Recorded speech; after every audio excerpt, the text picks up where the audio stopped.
नमस्कार, मैं हूँ डॉक्टर अजय भांबी और आज बहुत दिनों के बाद एक वीडियो बनाने का मन हुआ और हम सोच रहे हैं कि ये सीरीज़ भी हो सकती है। आज हम बात करना चाह रहे हैं राहु ग्रह की। और राहु के ऊपर आपने बहुत कुछ जाना होगा, जानते भी होंगे, लेकिन हम राहु को कैसे समझते हैं, उससे हम राहु के एक नए आयाम को जानने का प्रयास कर रहे हैं। दो तरह की स्थितियां हैं, एक प्रकाश है और एक अंधकार है। प्रकाश में सूर्य आता है, उससे ही पूरा जगत रोशन है, दैदीप्यमान है। और अंधेरे में शनि आता है, उसका पुत्र, और इन दोनों के बीच में राहु है। It's very interesting. राहु ना तो सूर्य की तरह प्रकाश है और ना ही शनि की तरह अंधकार है। ये एक्चुअली छाया है, छाया। और छाया का आपके साथ, मेरे साथ, इस जगत के साथ बड़ा गहरा संबंध है। आप कहीं भी रहें, किसी अवस्था में हो, किसी न किसी फॉर्म में, किसी न किसी रूप में आपकी छाया आपके साथ रहती है। ये छाया का कमाल है। छाया रात के अंधकार में इनएक्टिव हो जाती है, वो दिखती नहीं। और जब वो इनएक्टिव होती है तो वो अंधेरे के साथ आत्मसात कर लेती है। छाया सिर्फ प्रकाश में दिखती है। ये बड़ी विचित्र बात है और रोचक भी है कि छाया अंधेरे में नहीं दिखती, अंधेरे में लुप्त हो जाती है। और इसीलिए रात के अंधेरे में सारे काले काम होते हैं। सारे काले काम जितने भी इस दुनिया के हैं, चोरी चकारी, रेप, जो भी कुछ है, सेक्स, सब रात में होता है। धोखेबाजी, ये सारी योजनाएं भी रात में बनती हैं। अगर आप अंधेरे को पकड़ना सीख जाएं, अंधेरे को जानना सीख जाएं, या रात के अंधकार में अंधेरे को जानना सीख जाएं, तो आप आध्यात्म में जा सकते हैं, आप तंत्र में जा सकते हैं, आप यंत्र में जा सकते हैं, आप मंत्र में जा सकते हैं, आप कहीं भी जा सकते हैं। उन्नति के जितने भी मार्ग हैं वो सारे आपके लिए उपलब्ध हैं। और अगर ऐसा ना हो तो आप छाया में कंफ्यूज हो सकते हैं, डिप्रेस हो सकते हैं, फ्रस्ट्रेट हो सकते हैं, अपने को कोस सकते हैं, और जो भी नेगेटिविटी है वो फिर आपके साथ उसका सरोकार हो जाता है, वो आपको छोड़ती नहीं। राहु को जानना आसान नहीं है। जब मैं ज्योतिष पढ़ता था, मैं तभी जानता था। एक हम ऐसी याद आया, एक ज्योतिषी थे उस ज़माने में, उनसे कभी मुलाकात होती थी। वो कुंडली में राहु देखते थे और पूरी कुंडली का बयान करते थे। तो राहु की महिमा या तो शास्त्रों में सुनी या उनसे सुनी, उन्होंने अपनी टेक्निक नहीं बताई। अगर आप राहु को प्रकाश में पकड़ना सीख जाएं तो आप भौतिक जगत के मास्टर हो जाते हैं। क्योंकि जो भी सारी योजनाएं हैं,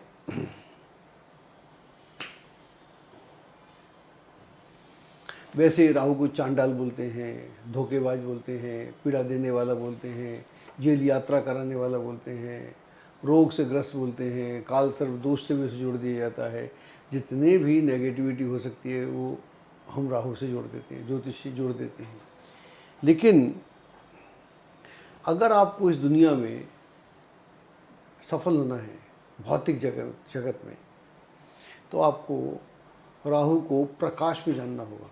अंधकार में, मैंने बोला, अंधकार में जानेंगे तो स्वयं को जानेंगे, वो आध्यात्मिक उन्नति की बात है। अगर आप राहु को अंधकार में जान लेते हैं या अपने अंधेरे में अपने को जान लेते हैं, आत्म साक्षात्कार करते हैं, तो वहाँ पर आपको अपनी आत्मा की खबर मिलती है, परमात्मा की खबर मिलती है। लेकिन अगर आप ऐसा नहीं कर पाते प्रकाश में, क्योंकि आपकी छाया का आपके से बड़ा संबंध है। जैसे एग्जाम्पल के लिए बात करते हैं, साइंस की बात करते हैं, सूर्योदय होता है दिन में, इसका मतलब है कि पृथ्वी सूर्य की सीध में है, ईस्ट में है। हमको सूर्य ईस्ट में दिखता है, लेकिन अगर हम पृथ्वी को उसकी गति से जानने का प्रयास करें तो पृथ्वी सूर्य की सीध में है, इसलिए हमको सूर्य पूर्व से उगता हुआ मालूम पड़ता है। तो जब जब पृथ्वी सूर्य की सीध में होगी, यानी सूर्य पूर्व से उगेगा, ऐसा हमें प्रतीत होगा। मामला पृथ्वी से चल रहा है, सूर्य से नहीं चल रहा है, तो वहाँ पर हमारी छाया बहुत कम होगी, एकदम कम हो जाएगी। और जैसे ही सांझ ढलने को होगी, शाम को हमारी छाया कई गुना हो जाएगी, पीछे चली जाएगी। और इसके अलावा और अगर रात के प्रकाश में एक टॉर्च जला के या लाइट जला के हम अपनी छाया को देखें तो हमको कई तरह की आकृतियाँ मिलेंगी। या जितना सूर्य डिम होता जाएगा, जितना सूर्य का प्रकाश कम होता जाएगा, शाम की बात कर रहे हैं, तो वहाँ पर आपका प्रकाश लंबा होता जाएगा, अंधेरा से आपका अंधेरा लंबा होता चला जाएगा। तो अंधेरे का ऐसा गहरा संबंध है आपके साथ। राहु किस राशि में क्या करता है उसकी बात तो हम करेंगे ही आपसे, लेकिन किसी भी ग्रह को जानने से पहले, राशि को जानने से पहले, उस ग्रह का स्वरूप जानना बहुत इम्पोर्टेंट है। हम सब कुछ समझते हैं, शैडो नहीं समझते, छाया नहीं समझते। जब शैडो नहीं समझते तो हम अपने को नहीं जान पाते। मैं एग्जाम्पल देता हूँ अपना, मेरी कई शैडोज़ हैं, यानी मेरी कई नेगेटिविटी है, मुझ में कई कमियां हैं। ऐसा इस दुनिया में कोई आदमी नहीं है जिसमें कमियां ना हो। हम लोग तो प्रभु में ढूंढ लेते हैं, हर व्यक्ति में कमियां हैं। छाया का मतलब ये है, अंधेरे का मतलब ये है, शैडो का जो कमियां हैं मेरे साथ तो चलती हैं, अलग से थोड़ी चलती हैं। मैं दिन के प्रकाश में चलता हूँ, रात के अंधेरे में तो नहीं चलता हूँ, वहाँ भी प्रकाश होता है, बिजली होती है, बल्ब होता है, टॉर्च होती है, कोई ना कोई जरिया होता है, चांद की रोशनी होती है। तो मेरे साथ मेरा अंधेरा चलता है, यानी मेरे साथ मेरी कमियां चलती हैं, मेरे साथ मेरे कन्फ्यूज़न चलते हैं, मेरे साथ मेरा षड्यंत्र चलता है। हर आदमी षड्यंत्रकारी है इस दुनिया में। लगता है कि महाभारत का पात्र शकुनी ही षड्यंत्रकारी था, सभी थे, सभी होते हैं। तो राहु का षड्यंत्र है जो चलता है, उसको अगर हम समझ जाएं तो हम राहु को समझ सकते हैं। राहु के जन्म की कथा से अगर हम राहु को जोड़ें तो हम राहु को समझ जाएंगे, एकदम से हमको राहु समझ में आता है।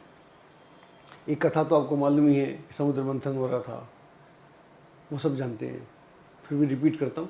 समुद्र मंथन हो रहा था और देवताओं राक्षसों की लाइन लगी हुई थी, और भगवान विष्णु विश्व सुंदरी के रूप में सबको अमृत और दारू थी उसको बांट रहे थे। और राहु जो है एक राक्षस है, दानव है, वो अपना भेष बदल के देवताओं की पंक्ति में आ जाता है और अमृत पी लेता है, भगवान उसकी गर्दन काट देते हैं। एक कथा ये है। और वैसे भी आध्यात्म में या माइथोलॉजी में या हमारा पूरा उसमें पौराणिक कथाओं में एक ही विषय की बहुत सारी कथाएं हैं। एक पॉपुलर हो जाती है, दूसरी पॉपुलर नहीं होती। एक कथा और है, उससे हम राहु को ठीक से पकड़ पाते हैं। कश्यप ऋषि थे, उनकी कई सारी पत्नियां थीं। एक आदिति थी जिससे सूर्य पैदा हुए थे, एक सिंहिका हुई थी। ये हम बात कर रहे हैं सतयुग की, बड़ी पुरानी बात है। तो वहाँ पर अगर कोई स्त्री, यहाँ तो उनकी स्वयं की स्त्री थी, वैसे भी उस ज़माने में ऐसी भी मान्यता थी, अगर कोई स्त्री संतान की कामना से किसी ऋषि के पास जाए और संभोग की प्रार्थना करे तो ऋषि मना नहीं करता था। एक ज़माने में ऐसा माना जाता था कि ये ब्रह्म हत्या के बराबर है। यहाँ तो उनकी पत्नी है सिंहिका। सिंहिका दिन में ऋषि से प्रार्थना करती है कि आप मेरे साथ संभोग करें, मेरे को एक पुत्र चाहिए। ऋषि बड़े कंफ्यूज्ड हैं, क्योंकि ऋषि समझते हैं कि दिन में संभोग नहीं करना चाहिए, संभोग का जो उचित समय रात्रि हो सकती है। अब ये जो सिंहिका है, राक्षसनी है, नेगेटिव वो एनर्जी से भरपूर है, इसकी बड़ी प्रबल इच्छा है, और वो संभोग के लिए उनसे बिल्कुल पीछे बढ़ जाती है, पागल हो जाती है, कामातुर हो जाती है, कामांध हो जाती है। और ऋषि बड़े कंफ्यूज्ड हैं, करें तो करें, ना करें तो ना करें। उन्हें मालूम है कि अब इस समय मैं भाग तो सकता नहीं, मना कर सकता नहीं, ये रात तक इंतज़ार करेगी नहीं, तो वो उनको कॉपुलेशन करना पड़ता है, संभोग संपन्न होता है। और जैसा कि आप जानते हैं उस ज़माने की कथाओं का, इधर संभोग संपन्न हुआ और इधर एकदम ज़मीन से लेके आकाश तक लंबा चौड़ा काला राहु पैदा हुआ, और उसकी आंखें बड़ी बड़ी, उसके हाव भाव बड़े अजीब। तो पैदा हुआ, तो जैसे ही पैदा हुआ वो, उसने देखा कि सूरज चमक रहा है, सूर्य मुझसे इतना बलवान, मुझसे इतना मजबूत और प्रकाशित, मैं तो अंधकार में हूँ, मैं तो कुछ हुई नहीं, छाया टाइप हूँ। तो वो बड़े गुस्से में, क्योंकि उसकी प्रकृति, उसकी पत्नी जो है वो, उसकी सारी माँ चंडाल प्रकृति की है, ये स्वयं चंडाल पैदा हुआ। तो ये जाके सूर्य से युद्ध करता है। ये कथा बहुत कम लोग जानते हैं, मैं आपको बता रहा हूँ। वो युद्ध करता है, कहते हैं बहुत लंबा जो युद्ध चलता है, और सूर्य जो है उसको मार मार के अधमरा कर देता है। और फिर राहु एक पहाड़ पे अधमरा पड़ा हुआ है, और ऐसा कहते हैं कई 6-8 महीने तक पड़ा रहा। फिर उसकी चेतना जागती है उसकी, कि मैंने क्या कर दिया, मुझसे ऐसा क्यों हुआ, मुझसे ऐसा नहीं होना चाहिए था। क्योंकि वो ऋषि कश्यप का पुत्र है, और कश्यप फिर ब्रह्मा जी के पुत्र हैं। तो उसकी एक लीनेज तो बहुत अच्छी है, और दूसरी लीनेज खराब है। खराब के चलते तो उसने ये किया, जो अच्छा है वो भी तो उसी का ही है। तो उसने, ऐसा कथा बोलती है कि 10,000 साल तक तपस्या की। 10,000 साल आप ना माने, इतना मान लें कि उसने तपस्या की जहाँ पर वो ब्रह्मदेव को प्रकट कर ले। तो ब्रह्मदेव प्रकट हुए। तो ब्रह्मदेव ने पूछा कि बताओ राहु, तुम क्या चाहते हो। अब वहाँ जैसे ब्रह्मदेव ने पूछा, तुम जो बोलोगे मैं तुम्हें वरदान, 2 वरदान तुम्हें दूंगा, तुम्हारी तपस्या से बड़ा प्रसन्न हूँ, बोलो क्या चाहते हो। तो फिर उसकी चांडाल प्रवृत्ति या प्रकृति जागृत होती है। वो कहता है कि मैं एक तो मैं अमर हो जाऊँ। ब्रह्मदेव बोलते हैं तथास्तु, बात खत्म। फिर बोलता है मैं सूर्य को खा जाऊँ। बोलते हैं तो खा तो जाएगा, पचा नहीं पाएगा। ब्रह्मदेव अंतर ध्यान हो जाते हैं, और इतने में जाके राहु सूर्य को मुंह में ले लेता है। और जो ऐसा होता है तो कथा आगे है कि इंद्र या भगवान विष्णु उसके गर्दन काट देते हैं, सूर्य मुक्त हो जाता है। तो यहाँ से राहु की प्रवृत्ति है। इस कथा से हम क्या समझते हैं, पहली कथा से, उस कथा से, कि राहु की जो प्रवृत्ति है वो आपको मुक्ति प्रदान करने की, वो आपके भीतर की सारी बुराइयों को आपसे साक्षात्कार करा के, आपकी नेगेटिविटीज़ का आपसे परिचय कराकर, और जहाँ आपने अति की है वहाँ आपको डिफीट होकर, क्योंकि हार के भी तो कोई बात समझ में आती है, हर बार जीत के समझ में नहीं आती। तो यहाँ पर राहु आपको, आपके सामने आपको डिफीटेड होता हुआ दिखता है। आप खुद को डिफीटेड होता दिखते हो जब आप षड्यंत्र करते हो या गलत करते हो। कई बार आपकी आत्मा चीत्कार करती है, और कई बार आप अलग अलग तरीके से एक्सपोज होते हो। तो ये जो लोग पकड़े जाते हैं, आप देखते हैं अधिकारी हो या मंत्री हो, ये हो या और लोग जिनकी बेइज्जती होती है, जिन लोगों ने षड्यंत्र किए होते हैं, किसी न किसी रूप में अति की होती है, तो उनको कहीं ना कहीं एक दंड भी मिलता है। तो राहु आपको भौतिक स्तर पर अगर आप अतिचारी हो जाएं, तो आपको भौतिकता में लिप्त करके आपका पतन करता है।